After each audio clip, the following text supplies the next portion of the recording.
নমস্কার, আমি Biswadip K for কিচেনের তরফ থেকে আজকে আবার চলে এসেছি।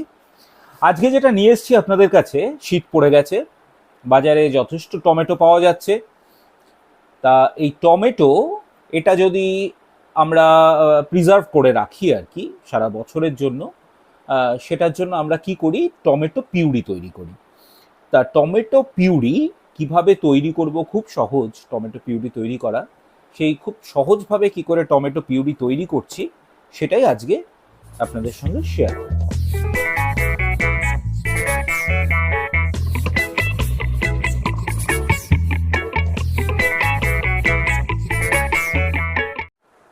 তাহলে আমরা এখন টমেটো পিউরি করার জন্য এখানে যে টমেটোগুলো কেটে রেখেছি, এটা আমরা প্রথমে মিক্সিতে ভালো করে এটাকে পেস্ট করে নিয়ে আসবে, খুব ভালো করে যতটা সম্ভব এটাকে মিশিয়ে দেওয়া যায়, মানে পেস্ট করে নেওয়া যায় সেভাবে করতে হবে।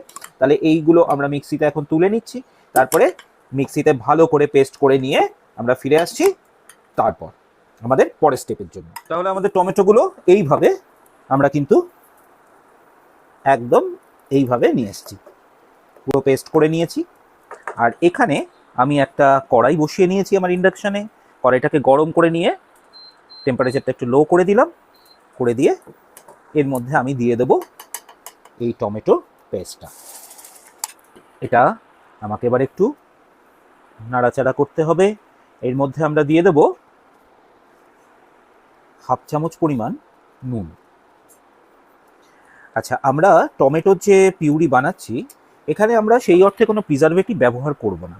প্রিজারভেটিভ বলতে যেটা বোঝায়, অ্যাকচুয়ালি আমাদের যে খাবার দাবার রয়েছে সেগুলো দীর্ঘদিন সংরক্ষণ করার জন্য আমাদের কিছু প্রিজারভেটিভ ব্যবহার করতে হয়। তবে কিছু অর্গ্যানিক প্রিজারভেটিভ আছে যেগুলো আমাদের বিভিন্ন সবজি এবং ফলের মধ্যেই থাকে, তার মধ্যে যেরকম লেবু, টমেটো, এগুলো সেলফ প্রিজারভেটিভ। প্লাস নুন খুব ভালো প্রিজারভেটিভ। এছাড়া আমরা বাইরে থেকে যে প্রিজারভেটিভ ব্যবহার করি সেই ক্ষেত্রে আমরা যে কোনো অ্যাসিড, অর্থাৎ সাইট্রিক অ্যাসিড, যেটা আমরা আলাদাভাবে কিনতে পাই সেটাও ব্যবহার করতে পারি প্রিজারভেটিভ হিসাবে। এছাড়া অ্যাসিটিক অ্যাসিড যেটা আমরা ভিনিগারে পেয়ে থাকি সেগুলোও ব্যবহার করতে পারি। তবে টমেটো পিউরির ক্ষেত্রে আমি প্রিজারভেটিভ ব্যবহার করতে চাই না, কিছুটা নুন দিলেই হয়ে যায়। কারণ এর মধ্যে অন্যরকম এক্সট্রা কোনো, মানে অ্যাকচুয়ালি টমেটোর যে টেস্ট সেটাই পুরোপুরি ধরে রাখার জন্য আমি প্রিজারভেটিভ ব্যবহার করব না। তা আমি নুন দিয়ে দিয়েছি হাফ চামচ পরিমাণ, আর হাফ চামচ পরিমাণ নুন দিয়ে আমি এটাকে ভালো করে কিন্তু আমাকে এটা একটা কালার অ্যান্ড টেক্সচার আসা অবধি আমাকে নাড়াচাড়া করে যেতে হবে। এখানে দেখুন এইরকম একটা টেক্সচার এসছে, আমাদের মোটামুটি পিউরি হয়ে গেছে। আমি এখানে মোটামুটি ধরুন 400-450 গ্রাম টমেটো ব্যবহার করেছি। আপনারা সেইভাবে যতটা ইচ্ছা করতে পারেন, কোনো অসুবিধা নেই, এইভাবে এটা করতে হবে। এবার আমাদের যেটা, আমরা ইন্ডাকশান বা আপনারা গ্যাস যা হোক বন্ধ করে দেবেন।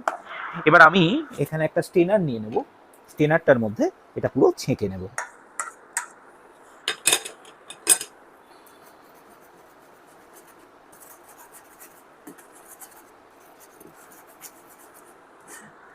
একদম এইভাবে যেভাবে দেখালাম এভাবে স্টেনার থেকে পুরো এটা ছেঁকে দিতে হবে।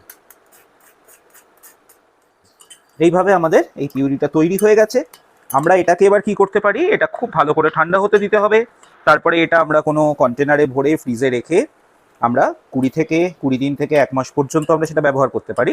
আর যদি এটা আপনারা অনেক দিন রাখতে চান তাহলে আপনাদের ফ্রিজারের, অর্থাৎ ডিপ ফ্রিজের যে আইস কিউব জমানোর জন্য যে ট্রেগুলো থাকে তার মধ্যে দিয়ে এটা আপনারা আইস করে রেখে দিতে পারেন। সেটা আপনারা 1 বছরও ব্যবহার করতে পারেন।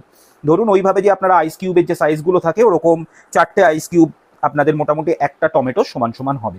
সেইভাবে ধরেও আপনারা কিন্তু 1 বছরও এটা প্রিজার্ভ করতে পারেন। আর যদি এটা কন্টেনারে রাখতে চান, নর্মাল ফ্রিজে রাখতে পারেন, সেটা 20 দিন থেকে 1 মাস অবধি আপনারা ইজিলি ইউজ করতে পারেন। তাহলে খুব ইজিভাবে আমরা এটা তৈরি করে ফেললাম। এবার এটা কন্টেনারে ভরে ফ্রিজে রেখে দিলেই আমরা ব্যবহার করতে পারবো মোটামুটিভাবে 1 মাস। আর যদি দীর্ঘদিন ব্যবহার করতে চাই, যেটা বললাম, আইস কিউব করে নেবেন। ওকে, তাহলে আমাদের টমেটো পিউরি তৈরি কমপ্লিট।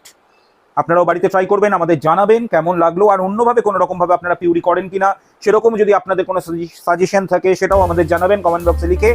ভিডিওটা ভালো লাগলে লাইক করবেন, শেয়ার করবেন। অবশ্যই আমাদের চ্যানেলটা সাবস্ক্রাইব করে দেবেন, বেল আইকনে ক্লিক করে দেবেন, কারণ আমরা ফিরে আসবো আরও অনেক নতুন রেসিপি নিয়ে খুব তাড়াতাড়ি আপনাদের কাছে। সবাই খুব ভালো থাকবেন। আজকের মতো বাই।